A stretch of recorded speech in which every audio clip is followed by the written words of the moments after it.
NBA Rookie of the Year. This is look, there's probably some candidates. Let's be honest here. Right now, there's a couple of candidates you could consider in the year of Victor Wembanyama, because that's the hot name, right? It's all about Victor Wembanyama. Hell, even before he was even drafted last year, all the hype was about Victor Wembanyama. Yeah, on ESPN, they're actually showing game results and writing articles about the French league. Yeah, that's how much hype there was about Victor coming to the league. He then obviously ended up with the Spurs and Pop and Tim Duncan and David Robinson there to mentor him and so on and so forth and that sort of situation. And look, I guess Chet Holmgren, I love Chet Holmgren. Okay. I was really high on him. I think the Magic should have picked him. I've said that all along since that draft night, before draft night then. And I guess we'll start to see what he can do here for the OKC Thunder. And OKC Thunder now a hot team. They've got clearly a lead scorer, a lead point guard. And yeah, I don't know. Could he be that third piece? Or will he just be a complementary piece? That's probably where it's going to sort of define his stats, especially in his rookie year. Um, but look, I guess coming back to the pick here, and I guess we can break it down a bit more here. I've got Victor penciled in. I think he doesn't have to even be that exceptional.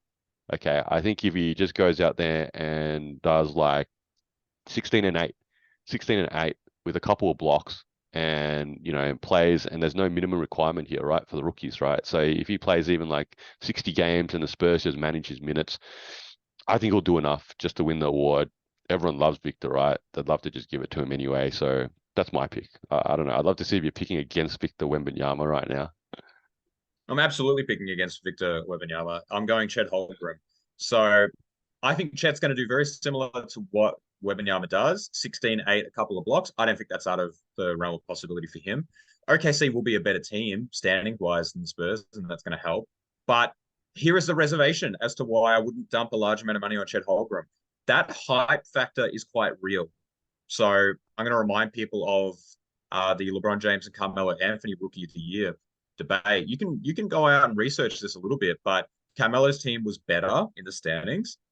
Carmelo had essentially the exact same stats as LeBron, but there was that narrative that followed LeBron from high school that maybe there's a recognition we have to give it to him to make sure his career accolades pan out, or we can't let the hype die down. But Wembanyama is one of the most touted prospects ever, right? And it's like a true unicorn, and like, oh, he's going to be insane. And Chet Holmgren is like a slightly smaller version of exactly what Wembanyama is, but he's got a full season of the NBA under his belt with the training and the diet and the schedule that he should be poised to be far better than Wembanyama is. But I personally feel like that hype factor is going to play a bit of a part in that. But I'll go with Chet just to zag a little on you. This is Two Guys With Spare Time. I'm Faz, this is Nick. You're probably a basketball fan like us, so hopefully you can throw us an assist in giving our video a like and subscribing to our channel. And if you got thoughts, feelings, or even some suggestions, please put them down in the comment section below.